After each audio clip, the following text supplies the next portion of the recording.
Conversão, o podcast da CDL Porto Alegre. Olá, sejam todos muito bem-vindos ao Conversão, o podcast da CDL Porto Alegre. Esse é um espaço para compartilhar conhecimento e fortalecer todo o ambiente de negócios. Nessa nossa terceira temporada, o nosso tema é varejo de crédito e nós vamos trazer especialistas para apresentar as principais tendências desse cenário. Eu sou a jornalista Maíra Gato e serei a mediadora dessa nossa conversa. No episódio de hoje, nós vamos discutir um tema bastante relevante entre os empresários, que é a concessão de créditos entre empresas, o famoso B2B. Como avaliar os riscos quando o cliente também é uma empresa? E quais são as garantias possíveis? Como lidar com a inadimplência nesse tipo de operação? São perguntas que a gente se faz. Para participar dessa conversa, nós temos os convidados que conhecem bem essa frente de negócio e que vão nos ajudar a entender os cuidados e as oportunidades e estratégias mais eficazes nesse tipo de cenário. Primeiro, eu começo com a nossa visita. Eu quero dar as boas-vindas ao CEO da Somar Mais, distribuidora de autopeças, Flávio Ramos. Seja bem-vindo. Olá, muito obrigado pelo convite. Uma alegria estar aqui e vamos falar sobre esse importante tema. Temos bastante assunto pela frente, Flávio. E representando a CDL Porto Alegre, eu quero dar as boas-vindas à supervisora de expansão RS, Nutiele Freitas. Seja bem-vinda. Olá, muito obrigada também pelo convite. É um prazer estar aqui conversando com o seu Flávio, o nosso cliente aí da cidade de Cachoeirinha. Maravilha, gente. Bom, quando a gente fala em concessão de crédito, normalmente a gente pensa no consumidor final, né? Que é a pessoa física que quer parcelar uma compra ou acessar um serviço financeiro. Mas no ambiente B2B, ou seja, entre empresas, esse cenário muda um pouco. A concessão de crédito para uma outra empresa muitas vezes envolve valores mais altos, prazos maiores e riscos que são, sim, diferentes. As decisões envolvem múltiplos responsáveis, critérios de avaliação que são mais técnicos. Aqui, a relação comercial exige uma análise mais aprofundada do negócio, do histórico de pagamento, capacidade de geração de caixa e muitas vezes também é influenciado pelo setor de atuação da empresa ou mudanças e flutuações econômicas. Na prática, como é que vocês enxergam as principais diferenças entre conceder crédito para o consumidor final e para uma outra empresa? E como que a gente pode garantir um equilíbrio entre os riscos e oportunidades nesse cenário? Muito bem. Posso começar? Sim. Sim, a dinâmica é totalmente diferente da concessão de crédito para o consumidor final e para uma empresa. Eu entendo uma empresa que a concessão de crédito para uma empresa, você desenvolve um relacionamento com aquela empresa e existe uma recorrência muito maior. O consumidor final, normalmente, ele é mais espaçado o tempo, mais esporádico. Por exemplo, o meu modelo de negócio, eu tenho um distribuidor de autopeça e eu vendo para oficina mecânica. Se o mecânico não me comprar todo dia, ele me abandonou ou tem alguma situação. Então eu tenho uma relação muito próxima dele. Qual é que são os riscos? Tu tem um volume maior de concessão de crédito, normalmente com o consumidor final, e exige, principalmente, você ter o conhecimento do cliente. E uma das vantagens muito legal desse modelo de negócio é mais fácil tu conhecer verdadeiramente o cliente, porque tu sabe aonde que ele está, tu pode visitar ele, conhecer a estrutura dele, saber a realidade dele, ou seja, fazer uma leitura do real do que está acontecendo com o cliente. E tendo os dados e tendo uma leitura real, você consegue fazer uma concessão de crédito de mais qualidade. Perfeito. Nutiele, como é que tu avalia esse cenário? Quais as diferenças? Concordo também com o Flávio, né? Ele é uma análise de crédito mais complexa, porque envolve essa recorrência, então o risco de inadimplência ele é maior e geralmente no B2B os valores eles são mais altos, né? E isso também, quanto maior o valor, ou maior o prazo, o risco da operação ele também se torna maior, né? E por isso também que é super importante, além de analisar aquele CNPJ, verificar também até outras questões como sócios, né? Porque são os sócios que administram aquelas empresas, né? Então, às vezes tem um sócio, 2, 3, né? Então tem que fazer uma análise conjunta e acaba se tornando mais complexa do que uma pessoa física que tu tá analisando somente uma pessoa, né? Não um conglomerado ali de CNPJs, participações e sócios. Então acaba se tornando mais complexo mesmo. Perfeito, gente. Já começamos com tudo, abordando as diferenças aí desse tipo de operação. Nós vamos para um breve intervalo nesse nosso primeiro bloco. Você vai conferir um recado da CDL Porto Alegre e nós voltamos para o segundo bloco em instantes. Seus clientes inadimplentes estão travando o caixa da sua empresa? Você já fez ligações, enviou e-mails, tentou todas as formas e nada? Mas e se eu te dissesse que recuperar esse dinheiro pode ser muito mais fácil do que parece? Com o Modera, da CDL Porto Alegre, a inadimplência do seu caixa vira dinheiro de novo. O Modera recupera em média 10 milhões mês para empresas como a sua. E agora pode fazer o mesmo pelo seu negócio. Através de uma cobrança ativa e profissional, o Modera assume todo o processo de recuperação para você, sem desgaste, sem perda de tempo, sem comprometer sua relação com o cliente. Temos mais de 1 milhão de CPF em nossa base e um time de especialistas em fazer o dinheiro voltar para onde ele deve estar, no seu caixa. Não deixe a inadimplência sufocar o seu faturamento. Clique no botão abaixo e transforme dívidas em resultados com o Modera.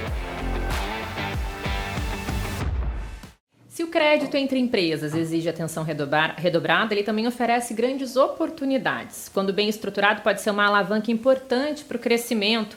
Conceder crédito no B2B permite ampliar o ticket médio, fidelizar clientes e até mesmo ganhar vantagem competitiva, principalmente em mercados onde o prazo de pagamento é decisivo na negociação. Mas para que isso funcione é essencial ter processos bem definidos e decisões baseadas em dados, avaliar o risco com critério, compreender a realidade financeira do cliente e estabelecer garantias adequadas não são barreiras. São sim formas de proteger o fluxo de caixa e ao mesmo tempo impulsionar o crescimento com mais segurança.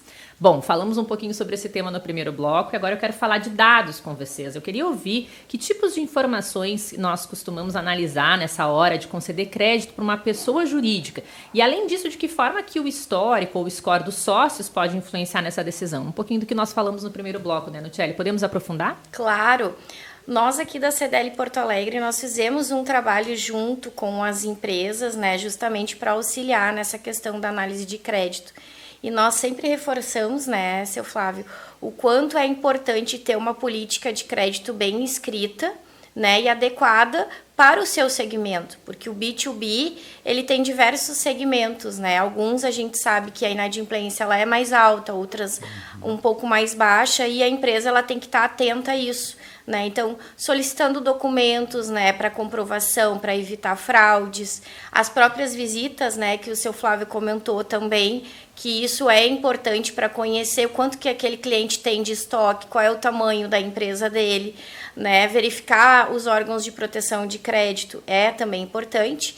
E um ponto de atenção quando ele é um cliente novo e quando ele é um cliente antigo, né? Porque quando você está vendendo por uma empresa nova, né, que não está na sua carteira ainda, ele exige uma análise mais aprofundada, né? Porque é a primeira vez que ele está comprando.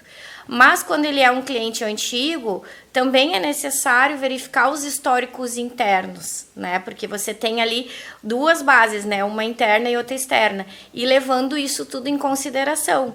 E mesmo que ela for uma empresa conhecida, né? É importante fazer avaliação de crédito, que às vezes a gente percebe também que a avaliação no passar dos anos, ela vai ficando mais flexível, mas qualquer empresa pode ter a sua saúde financeira ali no meio do caminho comprometida. Então, a avaliação de crédito, ela é importante tanto para o cliente novo, quanto também para o antigo, né? Não dá para se descuidar. Ah, ele compra comigo há 10 anos, eu não vou mais avaliar aquele crédito. Eu acho que é isso que muitas empresas pecam, sabe?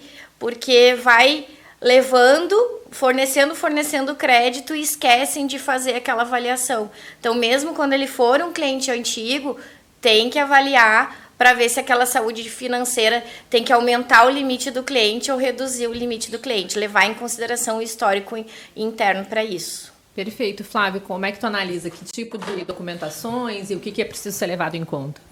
Muito interessante, concordando com a colega. Eu considero 3 pontos importantes. Primeiro, passa pelas pessoas. Se eu tenho um líder capaz, que consegue ter a inteligência, ser vital, ser qualificado para escolher a pessoa certa que vai fazer a concessão de crédito e ele participar, esse é o ponto fundamental primeiro. A inteligência, o líder vital, o líder autêntico, que consegue ler a verdade. Aí ele escolhe. Depois vem a informação que eu vou pegar para essa tomada de decisão. E eu sempre digo que a informação exata é um tesouro para a vida. E é um tesouro para a nossa tomada de decisões.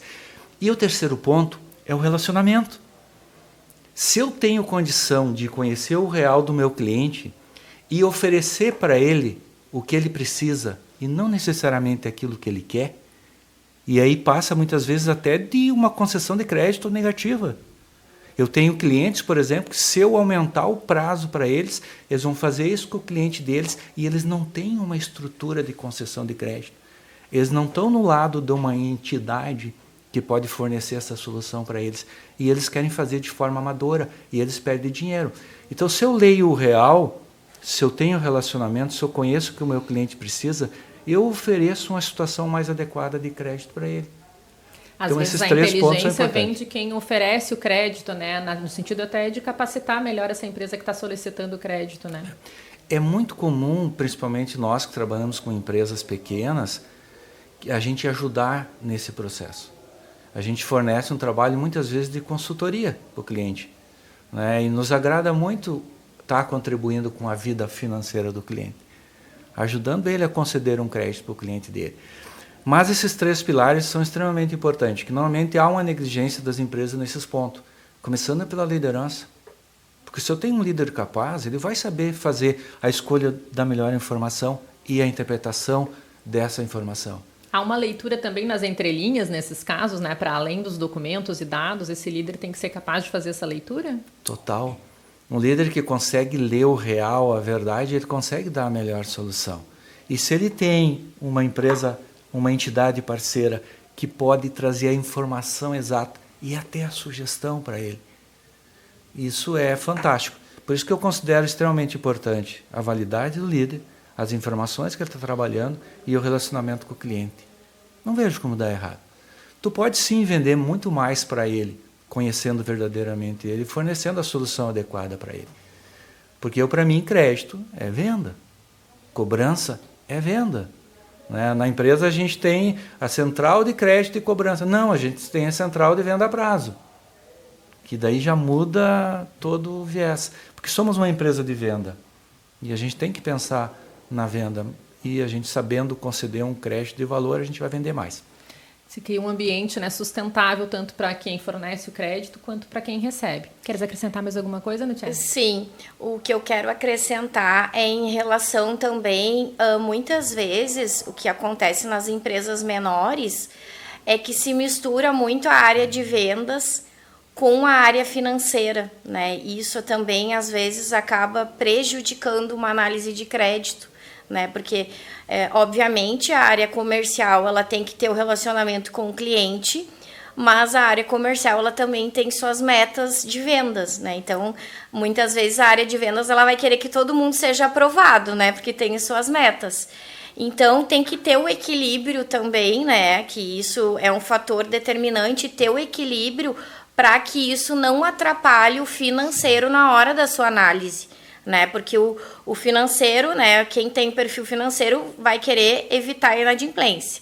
E quem tem o perfil comercial vai querer vender mais. Tem uma tomada de risco maior. Exatamente. Né, então tem que ter um equilíbrio ali dentro da empresa, né? Para que não prejudique futuramente, né? Então, isso é um ponto de atenção. E outra questão que eu lembrei, né? Conforme a gente vai conversando, vamos lembrando de algumas questões. Algumas empresas, elas têm adotado muito também a questão da mesa de crédito, né? O que é a mesa de crédito? Não é só o banco que faz uma mesa de crédito. Qualquer empresa pode fazer uma mesa de crédito, que é ter uma primeira avaliação, seja de um analista de crédito, um assistente de crédito, e quando ficar naquela indecisão do que fazer, aprova ou reprova, qual é o limite, né? Eu sempre comento que a prova e reprova não é tão difícil. O difícil é saber qual era o limite que você vai dar para o cliente, né? Então, a mesa de crédito é como se fosse uma segunda, terceira opinião que vai complementar aquela primeira análise, né? Então, muitas empresas que trabalham com B2B, elas acabam adotando a mesa de crédito quando é uma operação de maior risco, seja um valor mais alto, ou um cliente às vezes que é de outro estado, eles têm aquele receio de fazer a venda, adotar essa prática da mesa, onde várias pessoas vão analisar aquele CNPJ para ter uma conclusão. Isso também eu acho legal a gente acrescentar na conversa, porque é uma prática muito boa mesmo que pode ser adotada. É simples e é muito produtiva, né? Tem uma eficiência muito boa. Maravilha, gente. Estou adorando as dicas de vocês. Tenho certeza que quem está nos assistindo também está adorando receber todo esse conhecimento que vocês estão compartilhando aqui conosco. Nós vamos para mais um intervalo e voltamos para o nosso último bloco em instantes. Esse é o Fábio. Ele é proprietário de uma revenda de carros. O empresário tem enfrentado sérios problemas por falta de um controle seguro para a consulta de informações e histórico de veículos. Ele procurou a CDL Porto Alegre e encontrou uma solução para os seus problemas: a consulta veicular. A plataforma online trouxe mais tranquilidade, agilidade e segurança para a sua empresa. Agora, o Fábio consegue acessar todas as informações para análise de veículos, características do automóvel, débitos, restrições, veículos sinistrados, entre outras, tudo em um só lugar. A consulta veicular pode ser feita através da placa, do número de chassi ou do CPF do proprietário. Quer ter mais segurança e controle na compra e venda de carros? Acesse www.cdlpoa.com.br. CDL Porto Alegre, inteligência a serviço do seu negócio. Mesmo com todos os cuidados, o risco de inadimplência no B2B é real. Segundo o indicador de inadimplência da CDL Porto Alegre, em maio, 14,94% das empresas estavam inadimplentes no Rio Grande do Sul. Diante desse cenário, não basta apenas conceder crédito com critério. É essencial contar com uma régua de cobrança bem definida, estratégias de renegociação que sejam eficazes e, quando necessário, recorrer às medidas legais para garantir a recuperação desse valor e proteger o fluxo de caixa. Quais as práticas vocês acham que têm se mostrado aí eficazes nessa cobrança e recuperação de crédito no modelo B2B, pensando também na manutenção dessa relação comercial existente? Flávio. Muito bem.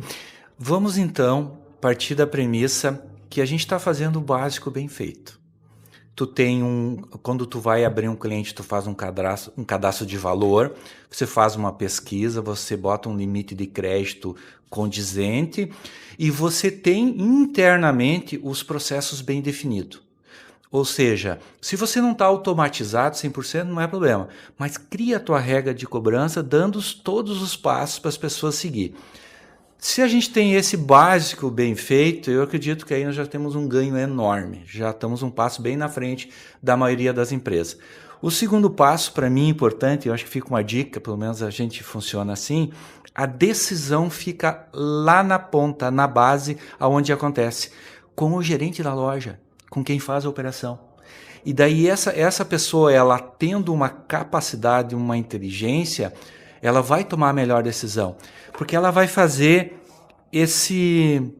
essa união entre o crédito e entre a venda, vai envolver os vendedores, algo que eu considero fundamental, tanto para a concessão quanto para a cobrança, o envolvimento dos vendedores e o envolvimento dos analistas de crédito, da cobradora. Estão todos no mesmo ambiente, lá na frente, trabalhando com essas regras bem definidas. Fica tudo mais fácil. Você consegue trazer a área de vendas para estar junto com o financeiro, com a cobrança, o financeiro ajudando as vendas, contribuindo, porque está entendendo. Tu tem um promotor de vendas ou um gerente que está visitando o cliente e trazendo informação não só para o gerente, quanto para os vendedores, para o analista da situação do cliente, porque uma pessoa com capacidade, com inteligência, quando ela faz uma visita, ela lê o real e ela traz a informação para a tomada de decisão. Então, esse conjunto todo aí, básico, bem feito, e uma união entre os setores, vai evitar uma inadimplência muito grande. Acontecendo a inadimplência, o atraso, você tem um relacionamento, uma aproximação e um conhecimento com o cliente para fazer uma cobrança mais qualificada, que muitas vezes passa pela compreensão do momento que o cliente está passando, ou simplesmente por uma ruptura, vai para o jurídico. Mas aí depende da leitura do real. Michele, como é que tu analisa essa questão? Se chega a esse momento de ter que existir a cobrança, como que funciona? Na pessoa física, os prazos eles são diferentes, né? Geralmente, as empresas trabalham lá 30, 60, 90, 120, né?